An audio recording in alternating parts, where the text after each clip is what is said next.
मैं विपिन कुमार, स्नातकोत्तर शिक्षक, जवाहर नवोदय विद्यालय ललमटिया गोड्डा से हूँ। आज आपके बीच मैं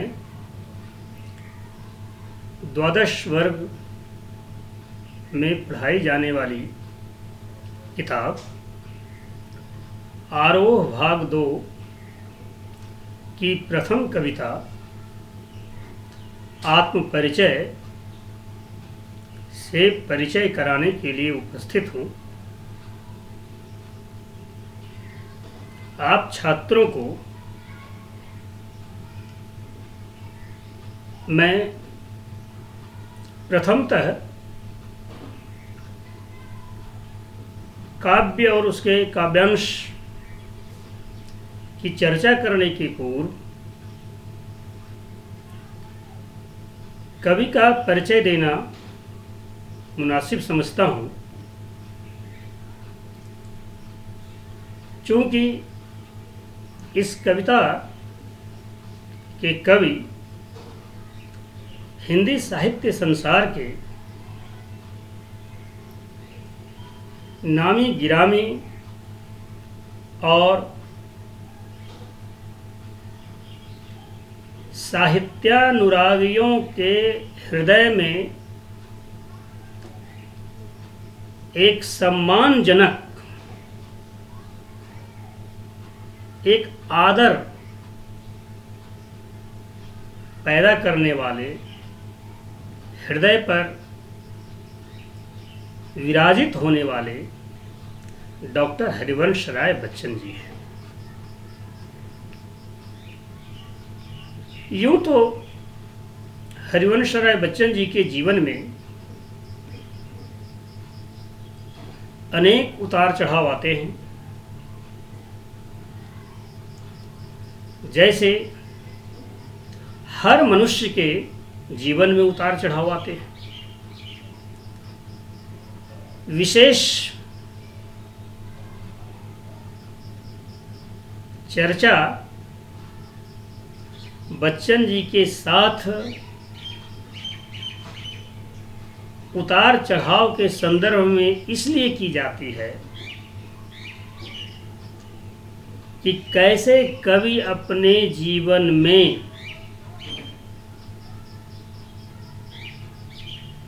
अनेक तरह के झंझावातों को झेलता है, अनेक तरह की कठिनाइयों मुसीबतों का सामना करता है, फिर भी कवि का दिल मरता नहीं है। कवि का मस्तिष्क और दिल दोनों इस संसार के विभिन्न पक्षों को देखता है, समझता है, गुनता है और अपनी अंतश्चेतना, अपनी मनःस्थिति, अपनी बौद्धिक क्षमता और अपने विचारों को जनमानस तक ले जाता है। कवि बच्चन जी का जन्म 27 नवंबर 1907 को होता है। जैसा कि किताबों में अंकित है, उत्तर प्रदेश के अंतर्गत इलाहाबाद, जहाँ संगम स्थित है, बच्चन जी की जन्मभूमि होने के साथ साथ कर्मभूमि भी रही है।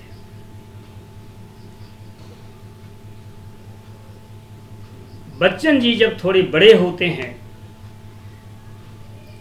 तो इलाहाबाद विश्वविद्यालय से अंग्रेजी साहित्य में एमए की डिग्री प्राप्त करते हैं। स्नातकोत्तर अंग्रेजी साहित्य में उत्तीर्ण करते हैं और कॉलेज में पढ़ाने भी लगते हैं। अंग्रेजी साहित्य का विद्यादान देते हैं। बात चलकर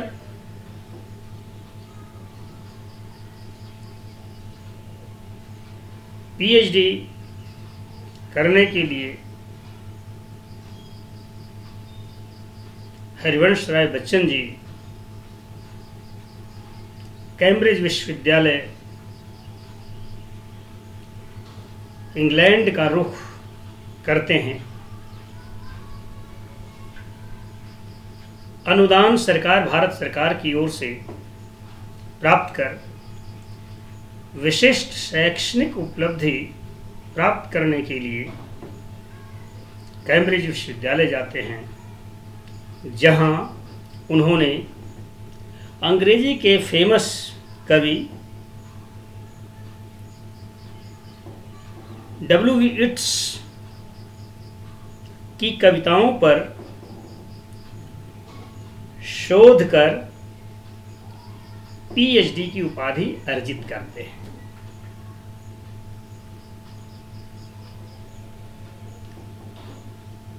कहना कोई अतिशयोक्ति नहीं होगी कि बच्चन जी अपने देश के पहले व्यक्ति हैं जिन्होंने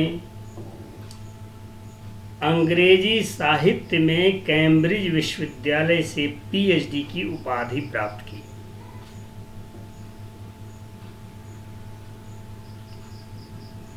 आश्चर्य तब होता है जब कवि के जीवन में प्रथम पत्नी श्यामा जी 10 वर्षों तक शारीरिक कष्टों के साथ जुड़े रहती हैं। जब वो शरीर त्याग करती हैं, बच्चन जी हृदय से टूट जाते हैं। मन उनका व्यथित हो जाता है। उद्विग्न अवस्था में ही वे लिखते भी हैं।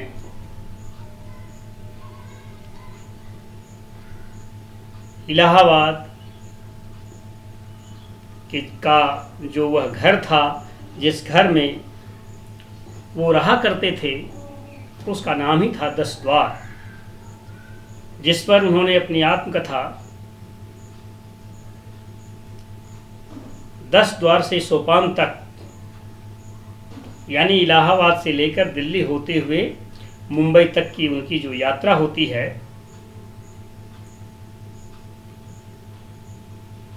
से जुड़ी हुई घटनाएं हैं।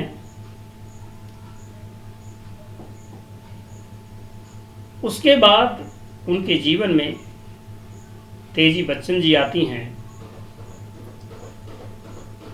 और उनके 2 छोटे शिशु अमिताभ बच्चन और अजिताभ बच्चन जी हैं।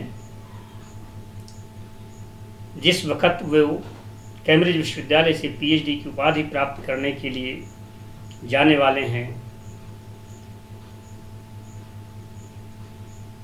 बड़ा आश्चर्य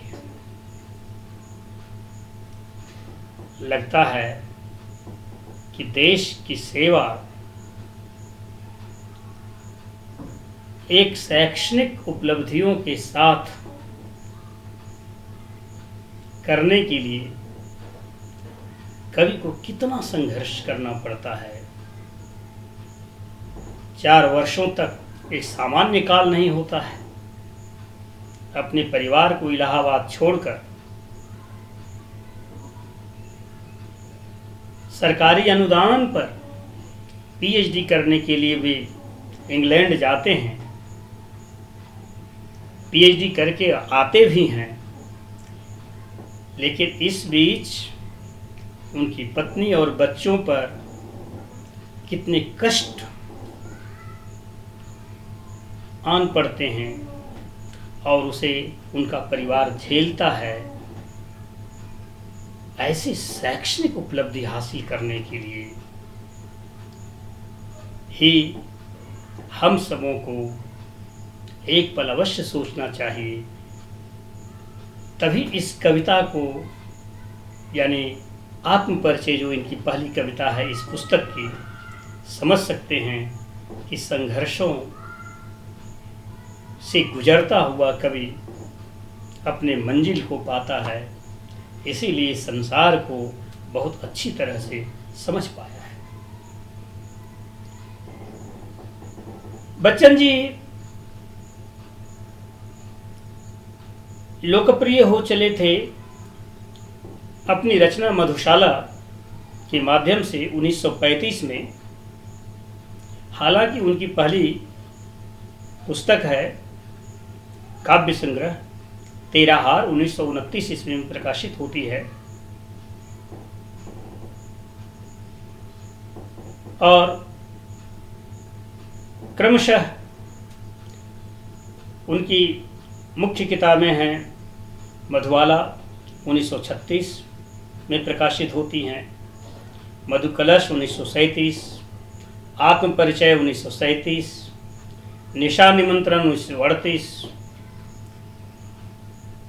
एकांत संगीत 1939, बढ़ते हुए मुख्य जो उनकी कृति है जिसे आप लोग भी कहीं न कहीं उसका नाम सुन रखे हैं, खादी के फूल 1948, आरती और अंगारे 1958, बुद्ध और नाचघर 1958, चार खेमे 64 खूंटे 1962, दो चट्टाने 1965,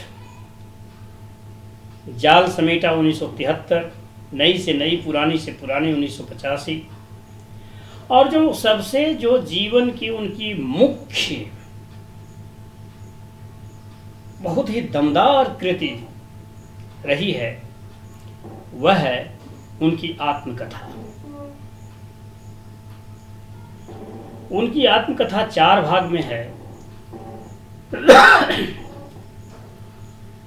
पहली पुस्तक है क्या भूलूं क्या याद करूं।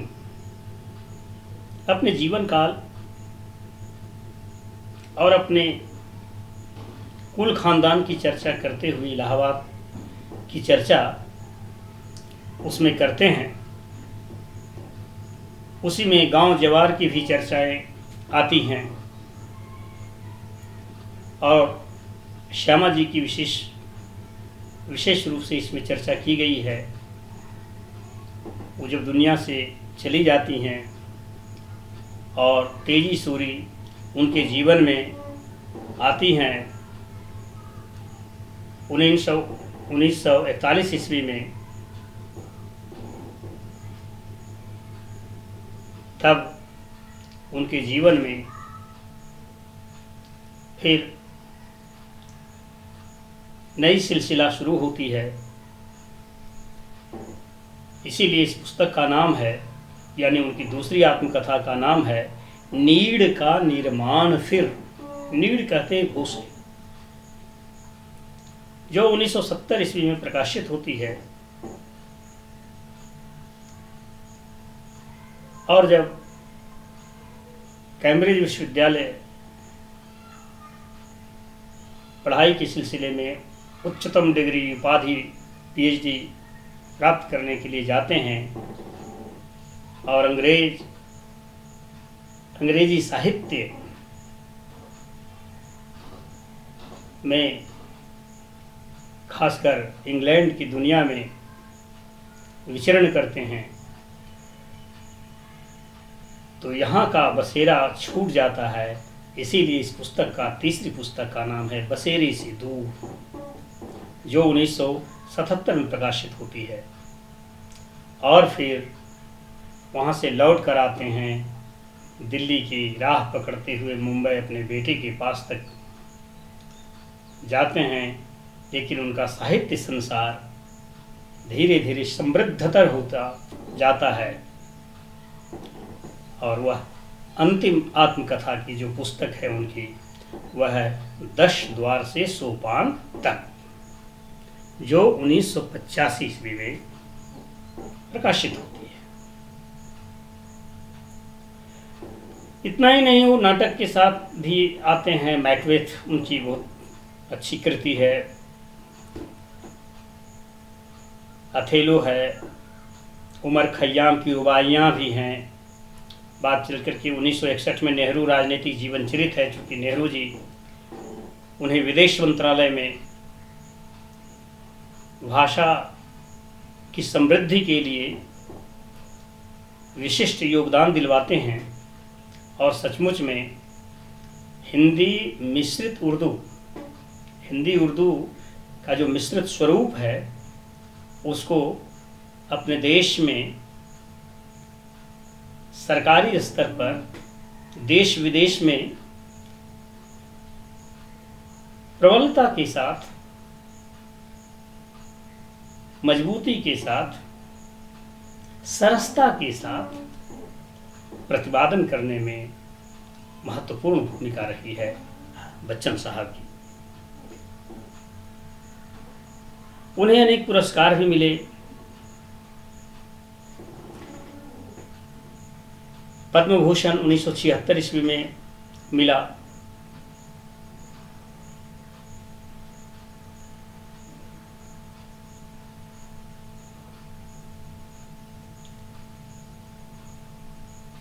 और इस तरह से बच्चन जी का संसार छोटे स्तर पर आप लोगों के लिए मैं उपलब्ध कराया। आप विद्यार्थियों के लिए इससे ज़्यादा, और यूँ तो शिक्षा और ज्ञान के लिहाज से देखा जाए तो बहुत अध्ययन किए जा सकते हैं, लेकिन पाठ्यक्रम के लिहाज से इतना ही ज्ञान साहित्यकार के लिए काफ़ी है, समीचीन है। मैं कवि के काव्य संसार में अब प्रवेश कराता हूँ। उनकी कविता है आत्म परिचय। तो प्रिय छात्रों, मैं एक बार उनकी कविता को आपके सम्मुख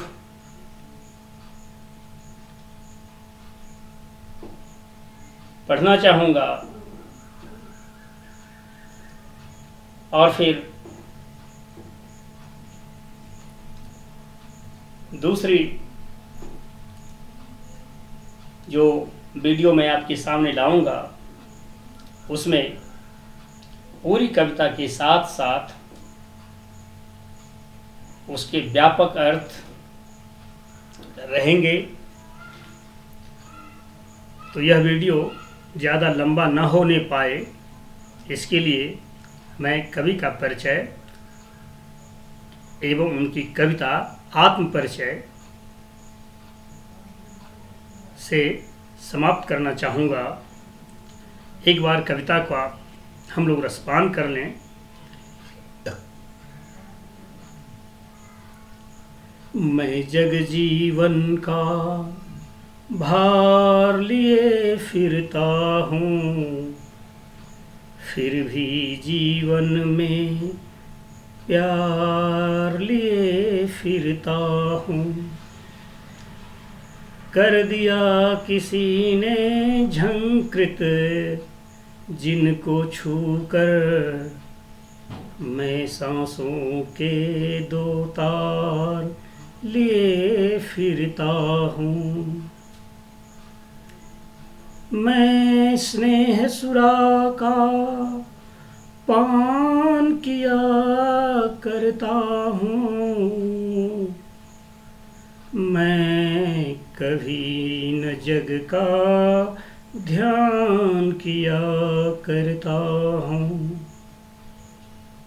जग पूछ रहा उनको जो जग की गाते,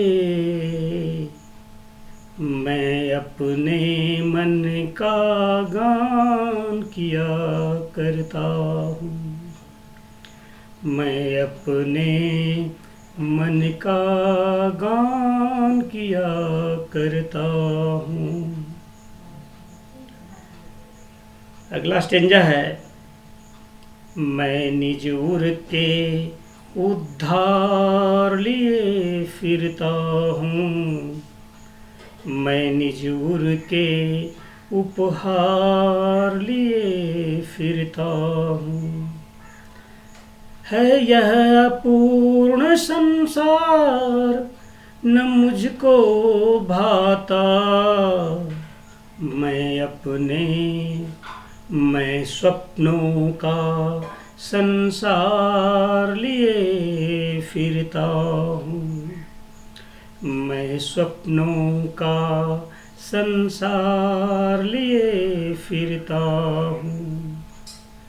मैं जला हृदय में अग्निदहा करता हूँ।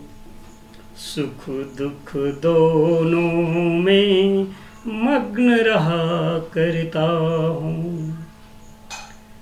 जग भव सागर करने को नाव बनाए, मैं भव मौजों पर मस्त बहा करता हूँ। मैं भव मौजों पर मस्त बहा करता हूँ। अगला अनुच्छेद है, मैं यौवन का उन्माद लिए फिरता हूँ। उन्मादों में अवसाद लिए फिरता हूँ। जो मुझको बाहर हंसा रुलाती, भीतर मैं हाय किसी की याद लिए फिरता हूँ। कर यत्न मिटे सब सत्य किसी ने जाना। नादान वही हैं हाय जहाँ पर दाना। मैं सीख रहा हूँ सीखा ज्ञान भुलाना। मैं सीख रहा हूँ सीखा ज्ञान भुलाना। मैं और जग और कहाँ का नाता। मैं बना कितने जग रोज मिटाता। मैं बना कितने जग रोज मिटाता। जग जिस पृथ्वी पर जोड़ा करता वैभव, मैं प्रतिपग से उस पृथ्वी को ठुकराता। मैं निज रोदन में राग लिए फिरता हूँ। शीतल वाणी में आग लिए फिरता हूँ। शीतल वाणी में आग लिए फिरता हूँ। हो जिस पर भूपों के प्रासाद निछावर, हों जिस पर भूपों के प्रासाद निछावर, मैं यह खंडहर का भाग लिए फिरता हूँ, मैं यह खंडहर का भाग लिए फिरता हूँ। मैं रोया इसको तुम कहते हो गाना, मैं रोया उसको तुम कहते हो गाना, मैं फूट पड़ा तुम कहते छंद बनाना। क्यों कवि कह कर संसार मुझे अपनाए, मैं दुनिया का हूँ एक नया दीवाना, मैं दुनिया का हूँ एक नया दीवाना। मैं दीवानों के वेश लिए फिरता हूँ, मैं मादकता निःशेष लिए फिरता हूँ। जिसको सुनकर जग झूमे, जिसको सुनकर जग झूम झुके लहराए, मैं धरती का संदेश लिए फिरता हूँ, मैं मस्ती का संदेश लिए फिरता हूँ। अब कवि की इस आत्म परिचय कविता का विस्तार हम लोग दूसरे वीडियो में देखेंगे। आशा है आपको यह वीडियो अवश्य पसंद आया होगा। इसी उम्मीद के साथ अगली वीडियो आप देखें, सुने, गुने। धन्यवाद।